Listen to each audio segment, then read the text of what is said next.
Yo, yo, yo, it's your girl and boy CT. I'm Cindy Barnes. And I'm Travis Barnes. And we are the founders of the Overcomers Podcast. Sponsored by Journey 333. That is a place in mind, body, spirit that helps you with fitness, coaching, and nutrition to look better, live better, and feel better. We produce these episodes every week for your enjoyment to help people to overcome adversity and live their dreams. Yo, yo, yo, it's your girl and boy CT. I'm Travis Barnes. And I'm Cindy Barnes. And this is the Overcomers Podcast, sponsored by Journey 333. The threes are all about helping you to look better, live better, feel better. It's fitness, coaching, and nutrition. But most importantly, it's mind, body, spirit. And today, with the Overcomers Podcast, we're going to help you get your mind right, because I actually have on here one of my coaches. That's right, Rick Clemons. He is a author. He is a presenter. He is a podcaster himself. Very motivational. Can't wait till he tells you all about his podcast and the passion that he has behind it, his reason for it, because that is a true story of overcoming. Rick, welcome to the show. Thank you. And I don't know what you're talking about. All that stuff is not true whatsoever. I don't know. I just kind of walked into your studio and said, hey, you got something you want to talk about? I'm like, I guess. So no, I'm kidding, everybody. I'm so excited to be here. But yeah, this has been on my radar now for a couple of months, and I'm so proud to be connected to you and just being able to have this conversation with both of you. Awesome. Well, thank you. Cindy, go ahead. So, First off, I came here to talk to Cindy because I already know you. I need to get to know her. So. I don't blame you. Yeah. First off, as Travis said, yes, Rick is his coach. Rick, thank you so much. Travis has been super inspired by all the learning he's been getting from you. He is fired up every time he has a call with you. So thank you so much for helping him better himself and in the speaking industry. So yes, motivational speaker, he's a life coach, and you have your own podcast. So Rick, tell us a little bit about your podcast and how it began. So my mama gave birth to me, and right there on the birthing table, I said, I'm going to have a podcast. I wish it was actually that easy.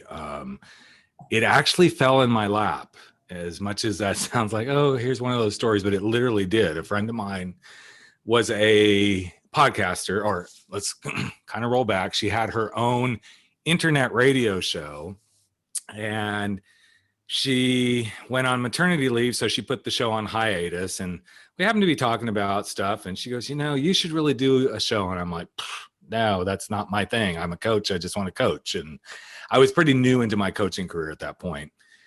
And she goes, well, maybe we should do something together. I'm like, okay, well, what would be the angle? And, we started talking a little bit about it. And she's like, I just, I don't want to do this by myself anymore. When I come back from maternity leave, I want to, either get rid of the show or do it with you. And I'm like, okay, cool. And so we talked about it quite a bit. And the angle was I came out of the closet late in life, overcame my fears of being a gay man, and finally said, here's where I am. And she was the Catholic girl who'd gotten divorced and all this sort of stuff, remarried. So we're like, oh, we could be the Catholic girl and the gay guy show sort of thing. We started playing a little with that. And she came to me a couple of weeks after we'd kind of landed on that. We'd already started talking about, what's the artwork going to be? She said, I don't want to do this. And of course, I'm like, did I do something to offend you? And she's like, I just don't want to do it. She goes, what if I sold you the rest of the show and you did something? And divine intervention kind of said, Rick, knocking me on my bald head, you should do this. And that's how it started. I jumped in. Within 2 weeks after that, we had completely re-engineered the show, new artwork, everything. And at the time it was called the Coming Out Lounge. Now it's called Life Uncloseted. And we are 460 some. I think I just recorded 462 yesterday. So that's awesome. That's where we got. And has it been, rainbows and unicorns? Hell no. It's been a struggle at times, and I've learned a lot along the way. I love the conversations I get to have, because it's really about telling people's coming out stories from all walks of life. Travis has been on mine, and it's just it's an open forum to let's create the conversation that everybody has closets. Yeah. Everybody's coming out of something, And I think that for most of us in this world, all of us just want to live our life without apologies. So that's kind of the premise of the show. I love it. I love it. You know, Rick, you do a lot of presenting on that and, you know, of course, coaching on that. And Yep. when I was on your show, I really found it to be true because we talked about how difficult it was for me to share about my incarceration. I was always worried about being judged or just losing friends. And Yep. if we could, you know, you mentioned that you came out of the closet late in life. Yep. You know, let's just talk a little bit about that. I mean, because I don't want to just gloss over it. That's a really big deal. And it's now you speak to corporations about, you know, what closets are they in? Not necessarily just, you know, obviously, you know, there's this one closet that everybody knows I'm coming out or whatever, you know, that's a whole different story. But everybody's got these different closets and these things that they're hiding for fear of being judged or just, you know, afraid to live their authentic self. And what was it like for you to make that decision? I'm sure that it, you know, you said it hasn't all been rainbows and unicorns. It was pretty difficult. I had actually come out of the closet to my parents when I was 19 and in college, and I was Seventh-day Adventist, so pretty religious, pretty tough religious background. I shouldn't say tough, just very fundamental Christian background, all that sort of stuff. And they said, that's nice, but no, that's not who you are. Now, I did not go through any, you know, reparative therapy or anything like that. I did go speak to the pastor and spent some time with him, but it really didn't work because he was really, really good looking. So I'm like, he's just really hot, you know, this isn't working, Mom and Dad, sorry. You sent me to the wrong guy. You should have sent me to the old guy who was ugly. I'm like, that isn't working for me. But I willingly and kind of unconsciously went back in the closet. And it never went away. I mean, it was always there. This was in the early 80s. And I give thanks that I didn't come out, honestly, because I was very naive and very young, even though I was 19, 20. The thing that was happening, obviously, was the AIDS epidemic was just beginning to hit. And I know if I had come out, I probably wouldn't be having this conversation with you guys today because I was too naive. And I probably would have done some very reckless stuff and like, screw you, this is my life. So roll that clock forward to 36 years old. I knew who I was, loved my wife very much, had two beautiful little girls. But I was to the point where I wouldn't say I was suicidal, but I definitely wasn't wanting to like be in life. You know, I was obese. Wasn't an alcoholic, but I definitely enjoyed my cocktails. And I knew I was on a destructive path. And the only thing that was going to get me out of that destructive path was to say, this is who I am. And that was the first overcomer moment really for me, where I'm like, I'm risking everything. It's all going to go if I do this, which was so much that you're in your head in the wrong way sort of stuff, because so much of the thoughts that I had, none of it came true. None of it. I mean, there were bits of it that did, but my kids love me. They're now 22 and 26. They're an active part of my life. They've grown up with me and my husband. My husband came into my world when my youngest one was 18 months old and my oldest was almost 6. And he's been part of our family unit. We're going to be celebrating 20 years in September of 2021. And everything that I thought that was going to explode and ruin my world and everything, honestly, 95% of it never happened. Wow. And now I use that as my basis for the no fears, no excuses, no apologies brand that I've created. I use a lot of the coming out process and the parallels to talk about this is what everybody goes through, whether you're a corporation trying to build your following or grow products or, you know, launch new products, you're coming out of the closet about something new, or you're an individual who's literally coming out of the closet about your sexuality. And I feel very blessed that the big guy upstairs helped me see this and has given me the talent and the initiative and motivation to take this message out into the world. That is awesome. That is awesome. And, you know, something I want to highlight, I just want to kind of go back with a little highlighter and highlight a part that you connected. And I'm not sure if everybody that was listening connected it, but you mentioned about being obese at a time, and you mentioned that you were drinking too much. and you recognize that it really had to do with the inner turmoil that you were feeling. Yeah. I've been a coach long enough to realize that quite often, any sort of addictions or they're just symptoms. They're just Yep. symptoms, deeper rooted problem, right? So when we see people come into the gym and they want to get healthy, they have to have a healthy relationship with themselves first to succeed. Yeah. So really, really, really good stuff. Thank you for being so vulnerable and sharing that. And what does this no excuses, no apologies, what does this brand mean to you? Like how do you want people to live? How do you want to encourage people to live? I mean, if you could just kind of define that a little bit more. It really came from me trying to run away from my work. It's so ironic that for all these years, so I got certified as a coach in 2009. I had gotten laid off from my last quote unquote paying job in 2006. And I was marketing, branding, technology, hospitality guy, high up in the world. And I'm like, okay, well, I'll just run a consulting company, right? And as I continued to do my consulting, I'm like, I'm not enjoying this. This isn't what I want to be doing. And ironically, because I was, quite a few years down the road at that point, almost 10 years into my own coming out journey, I was starting to run into other individuals, men and women, who are like going through the same process. I'm like, well, how did you do it? And what would you recommend? And I had always had an affinity towards coaching. And I really wanted to do it. But like most of us, every time the opportunity would come up to like, okay, I'm just going to go become a coach, I could come up with every excuse in the world why that couldn't happen.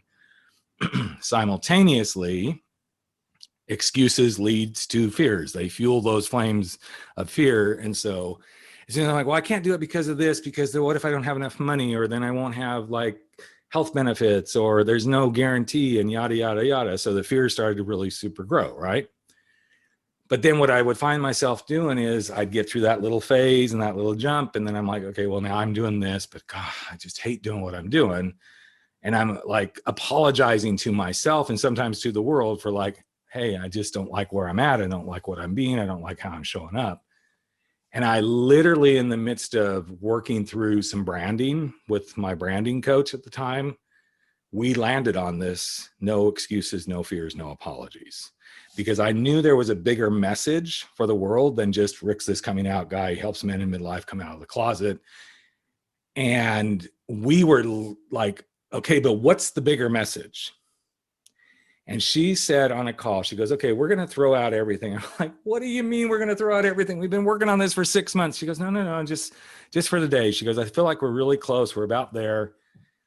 She said, at the end of the day, and I hate saying that phrase, but it really worked that time.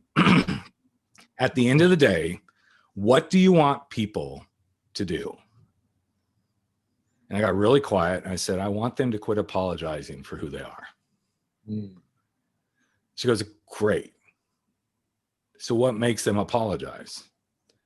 So, well, they're constantly making excuses for the stuff they say they're going to do, but they never get it done. And I said, I'm proof positive. I held every excuse in the world why I couldn't come out of the closet, or I couldn't go build my own business. And I'd bitch about the other businesses I was working for and all the stuff they were doing wrong. But I always would make the excuse, I'm going to lose my income. I'm going to lose my benefits, blah, blah, blah, blah, blah. She's like, okay, cool. But what's the thing that holds them back? And I kind of got quiet. I'm like, well, I just said it's the excuses. I said, honestly, it's their fears.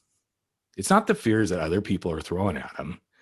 It can be the fears that they get thrown at and then they buy into them. But it's like these fears that we as humans create. I said, we are the greatest fear makers in the world, because nothing's a fear until it actually happens. And even once you confront that fear, you've confronted it, now it's gone. So we can create all these fears in our head, but they're not even real until they're real. And even once they are real, if the house is on fire, the fear is real. But then if you can get out of the house, you've overcome it. And that's not diminishing people who don't survive fire. But I like to use that analogy because we create these fears. And as long as we buy into them, we will always have the excuses and the apologies for why we are where we are. She's like, wow. I'm like, okay, so what do you want to do with that? She said, so really, Rick, what you teach people to do is dump their excuses, face their fears, and live their unapologetic life. And that was the moment we landed on this brand, because it takes all of my coming out stuff and it puts it into a nice wrapper where I can actually talk to an organization about, okay, what are your fears and excuses and the apologies you're making for not getting that product out the door? What are your fears and your excuses and the apologies you keep making because your team doesn't know how to work collaboratively? What are your fears, your excuses, and the apologies you're going to make for maybe bringing part of your team back part-time from COVID and part of them are going to be able to work from home or switching gears? I can overlay this concept pretty much into any of life's situations. And not because I'm some magic wizard, but it just speaks to me. And that is why I'm so passionate about it. I believe that every situation we get thrown in life can be overcome when you dump your excuses, face your fears, and ask yourself, how can I unapologetically do this thing or get past this thing I'm trying to do and never apologize for not doing it? That is so good. That is so good. And as you were talking, I was thinking about, 90% of the things we worry about never happen anyway, right? So I think that's a true statistic that's been looked at many times. We spend all this time thinking and worrying and being afraid, and 90% of it never happens. So why do we waste time on those types of things? Now, I want to kind of tie two things together, and that is the fear that you're talking about that people have and the guilt. I also like how earlier you said that the big man upstairs pointed you in the right direction, right? And so if I have some listeners that are, super religious, and I do say religious versus spiritual, they won't like this. So, but I'd like you to share it on our podcast. So, Rick, you're not going to hell because you're gay, right? Well, according to my conversations with the big gal upstairs, no. Right. And that was a big moment for me. And I feel like this is part of my story that's very much worth sharing. I was literally living in Laguna Beach, California, right across from the beach. And I was at one of the lowest points after coming out. My kids had gone home with the ex-wife at that point. I wasn't dating anybody. I'd gotten to the point where I had lost a ton of weight. I went from like 280 pounds to 180. I was cycling. I was doing all this stuff. I was in great shape. I felt pretty good about myself, but I was letting that, okay, why did I come out? I don't have a guy. I can't seem to do this right. Work was kind of up and down. I was just about to get laid off. I knew that much. And so one night in a drunken stupor, I went down to the beach and I literally knelt down at the edge of the water and I screamed at God, if I'm really not supposed to be this, take me now. The next morning I woke up on the beach with the water like over me. I wasn't drowning, but there was enough water coming up over me. And I thought, okay, I'm still here. So there's my answer. And I've never turned back from that. Never turned back. Powerful moment. And the reason I wanted to ask you about that is because when we think about what people feel guilty about, when we think about their fears, and I think this goes to ego, right? We spend a lot of our life thinking that we are what other people think. And so we're taught that there's certain standards. We're taught these standards by our family's values. We're taught these standards by our church's values. And of course, it keeps us quite often from living our authentic self because we're trying to live what other people say that we should be. So how much of what you do when you're coaching men to come out of their closet or coaching people to come out of their closets and live their authentic life, how much of what you do has to do with almost like undoing that wiring, that programming that's been put into us to just be a certain way, live a certain way, and it may not have anything to do with who we really are? It's probably almost 100% of the work, because it's about re-engineering your values and your beliefs. It's taking and chipping away, and that's not say throw everything out. It's like putting those values and beliefs in the petri dish, your petri dish, not society's, not your parents, not your friends, not your spouses, your petri dish. and saying, what's important to me? What do I believe? If I never had heard anything, what would I do? How would I show up? And again, this isn't about saying screw everybody else's ideas. This is about realizing all of us, have the power of choosing. All of us have the ability to create what we want to create. And all of us have the opportunity to show up in the world the way we want to show up. I think too often we don't realize that. Now, that doesn't mean if you want to show up and you want to kill people, obviously there's other things you got to think through. But how does my life as a gay man living in my world, doing my thing, actually affect you? Mm-hmm. No different than how do you, Travis and Cindy, as heterosexual individuals, affect me? I'm not going to bed at night going, oh, gosh, are they really sleeping together? Are they really are they doing these things? Are they really going to procreate? I'm not thinking about this stuff. No more than I'm like, okay, well, that entrepreneur, oh, gosh, I wish he wouldn't do that. Doesn't he realize that he's going to fail? Or that person who's struggling with getting the weight off. Well, if they would just stop eating, it's really easy. I'm not sitting there doing that. And anybody who's obsessed with everybody else's stuff, hate to say it, you need to go take a look at yourself. Sure. You need to focus on your own excuses, your own fears, and your own apologies that you may be projecting out onto other people that makes you feel good. Because honestly, when you're doing that, that's what you're doing. You're avoiding dealing with your own stuff. I saw a quote not long ago. It really spoke to me. It says that criticizing others does not define them. It defines us. Right. Yep. And it's really pointing back to us, what's going on with you, that's how you have to live in such judgment and criticism of other people. One of my favorite phrases to use with clients is, so let's just hypothetically, say somebody's like, but I just hear from everybody in my world that I'm going to go to hell and, God doesn't love me. And, how can I choose this? Well, but here's what you need to remember. What somebody says about that, what somebody says is all about them. And what you hear is all about you. So if somebody's constantly lobbing out, this is what's going to happen to you, this is what's going to happen to you, this is what's going to, there's some piece of them that is so afraid that they're going to go to hell, but they don't want to contend with that. So let's divert. Let's throw this out to somebody else. Right. And it's such an interesting concept. And I'm not saying I'm perfect at it. I struggle with it all the time because I can get caught up in stuff like anybody else. But when I come back to that phrase, what somebody says is all about them. What you hear is all about you. That's the moment I can go, do I really want to hear that? Do I want to make it my truth? Do I want to own that? Right.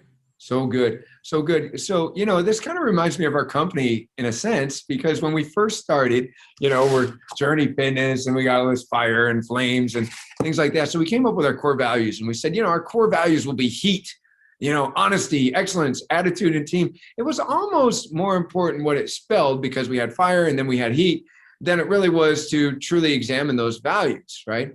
And then as we grew, we still have heat because we still believe in honesty, excellence, attitude, and team. But we took a few people in the organization that we really, truly valued. And we said, hey, if we were to go for global domination, we had to clone some people on the team, who would we clone? And what do we value about them? Because clearly what we value about them and what we've hired and kept with us is more of what we value than this original thing before we really were even a company.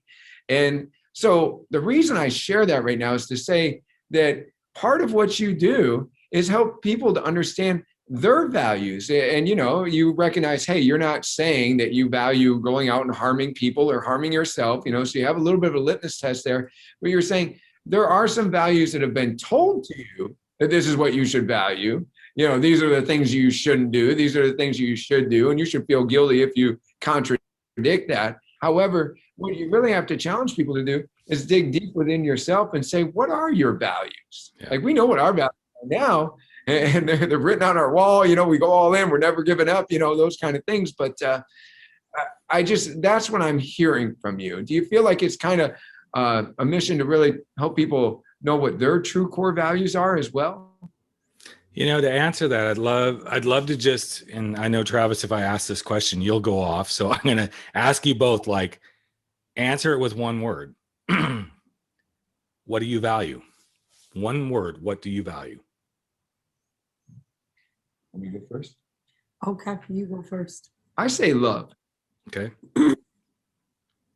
I say love because I believe that the source that we're talking about here, the one that pointed you in the right direction, the one that won't reject you for being the unique creation that he created you to be, is love.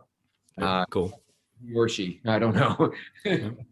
I mean, my first thought was honesty. I that would be my one word. I live by that. I try to be very honest. I love it when people are honest with me. And I like to be who I am around everybody, so I don't know, honesty, that's my word. Cool. So the reason I do that is because if we were actually in a coaching session, then I might say, and if you're honest with people around you, then what? Or if love is what drives you, then what?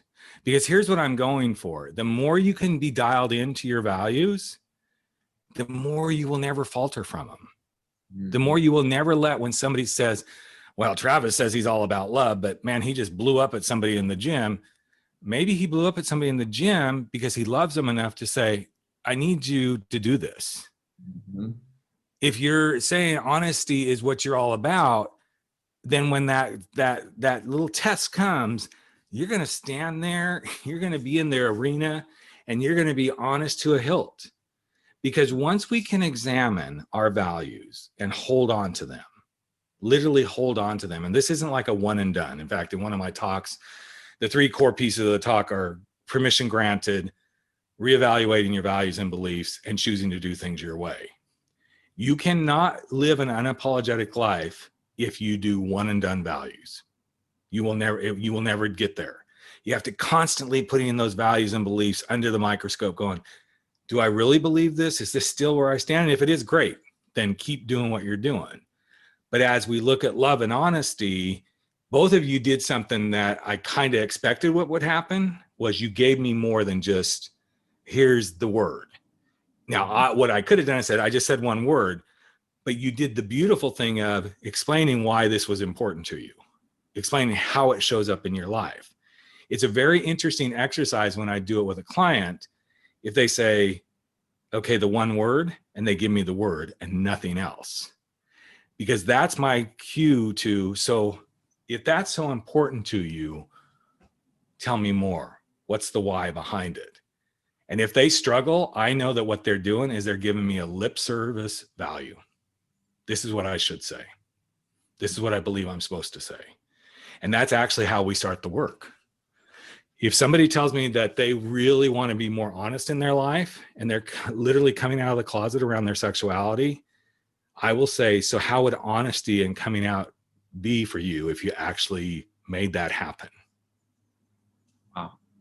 Yeah, that If is I get the silence, I know this is exactly where we're going to start the work. Yeah. That is so perfect. That is so perfect. That is a great exercise for all of us to do. Think about that for a second. If you just were asked, what is that thing that you value most? What's the one word?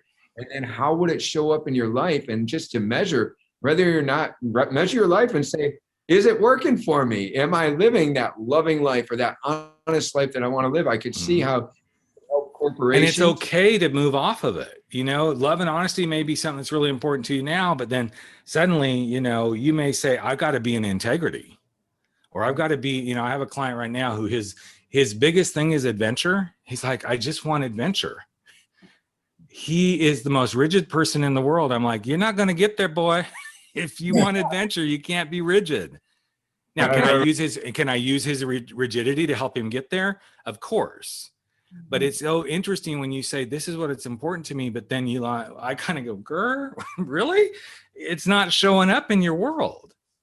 So the moment we can let our values truly show up in our world, and I've experienced this myself over and over again, if I don't really truly stand in, and so the reason those 3 are part of that talk, because those are 3 of my values. I always want to be giving myself permission.